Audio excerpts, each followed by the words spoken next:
तो आज हम लोग एक ऐसे सवाल को सॉल्व कर रहे हैं जो आईआईटी में पूछा गया है। एस सी वर्मा का सवाल है। ऐसे तो एस सी वर्मा का बुक इंग्लिश में आता है, लेकिन मैंने एक हिंदी में मंगाया है, भौतिक की समझ।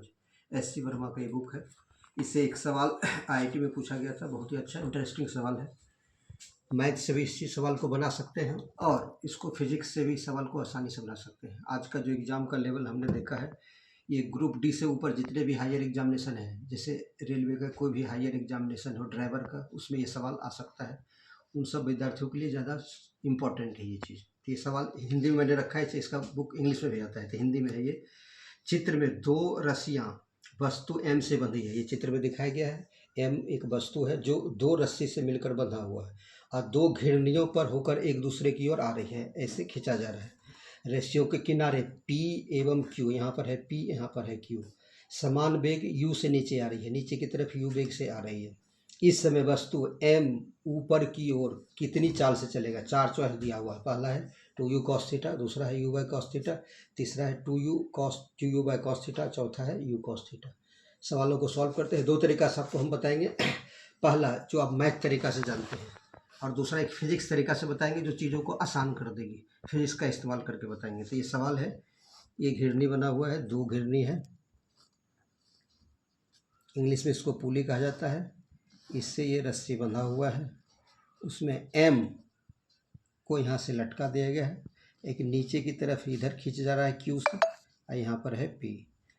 दोनों तरफ का वेलोसिटी दिया है यू वेलोसिटी से दोनों नीचे की ओर आ रही है, ऐसे कोई भी खींच रहा है फोर्स लगा के। तो कह रहा है उसी टाइम ये जो एम वस्तु है कितना वेग से ऊपर जाएगा, भी बराबर वाट, कितना वेग से ऊपर जाएगा, ये सवाल है। तो इसको हम सॉल्व करते हैं। कहीं कुछ नहीं पता हो, एंगल थीटा दिया हुआ है, कहीं कुछ नहीं पता हो तो सिंपल सा तरीका चीज़ों को मान लिया जाता है। तो यहाँ से यहाँ तक इसको हमने मान लिया P, और ये चीज़ जब वस्तु ऊपर जाएगी तो ये वेरी करेगा, धीरे धीरे ये डिस्टेंस घटेगा। तो वेरिएबल मान लेते हैं x। ये है रस्सी, तो रस्सी की लंबाई को L मान लेते हैं और सिंपल सा मैथ का कंसेप्ट लगाते हैं। त्रिभुज का नियम, अभी देखिए एक राइट एंगल ट्रायंगल बन रहा है, समकोण त्रिभुज बन रहा है।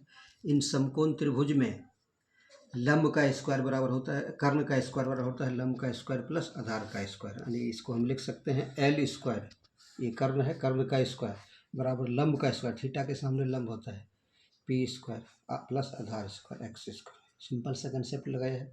इसी को सॉल्व करेंगे, डिफ्रेंशिएट कर देंगे, differentiate with respect to time, time के साथ डिफ्रेंशिएट करेंगे तो हो जाएगा डी एल स्क्वायर बटा डी टी बराबर डी पी स्क्वायर बटा D T plus D x square बटा डी टी।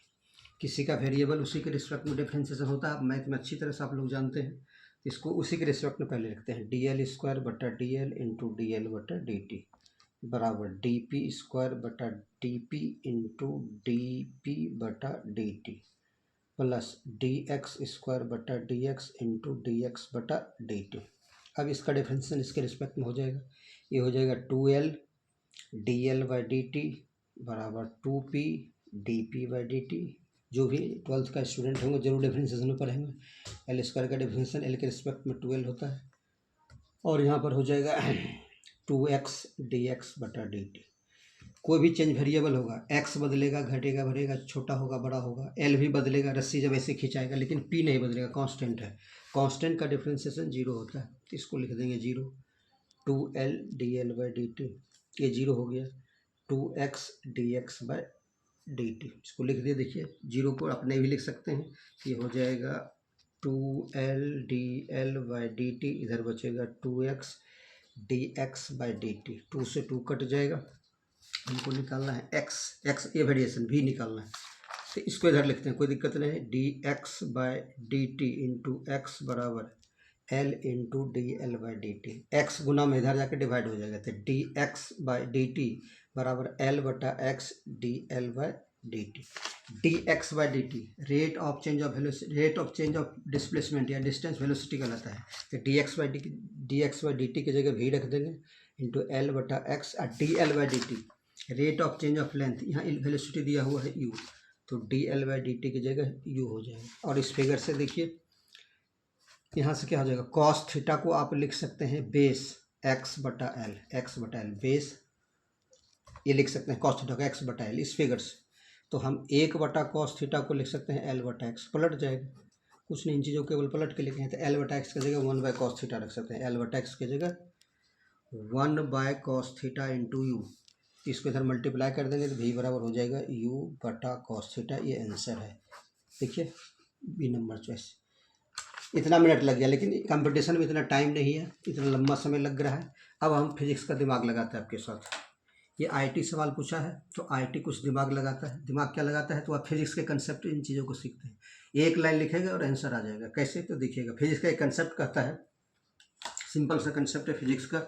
इन सवालों को जब आईटी पूछा तो वो आईटी का मतलब है, कोई दिमाग लगाता है, आपके साथ दिमाग से खेलता है। आप फिजिक्स को समझते हैं कि नहीं समझते हैं, इस चीज़ का वो चेक करता है। कि आप मैथ जानते हैं, इससे उसको कोई खास मतलब होता नहीं। फिजिक्स का मतलब समझिए।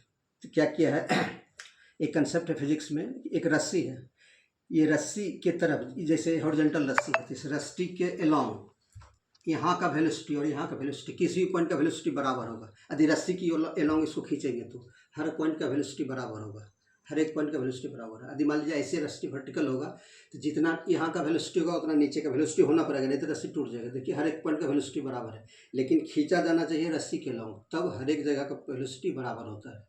यहाँ का वेलोसिटी, यहाँ का वेलोसिटी बराबर होना चाहिए। चाहे ऐसे रखिए, यानी रस्सी के अलोंग, रस्सी के रास्ते, जिस रास्ते पर रस्सी जा रहा है उधर खींचेंगे, वेलोसिटी हर एक पॉइंट का बराबर होना चाहिए। ऐसा नहीं कि इधर है रस्सी, इधर ऐसे गोल नहीं घुमाना है, तब वेलोसिटी बदल जाएगा। देखिए ये रेस्ट में है और ये मूव कर रहा है, यहाँ का वेलोसिटी बदल गया। ऐसे नहीं करना है, जिधर रस्सी है उसके तरफ हर एक पॉइंट का वेलोसिटी बराबर होता है, इक्वल होता है।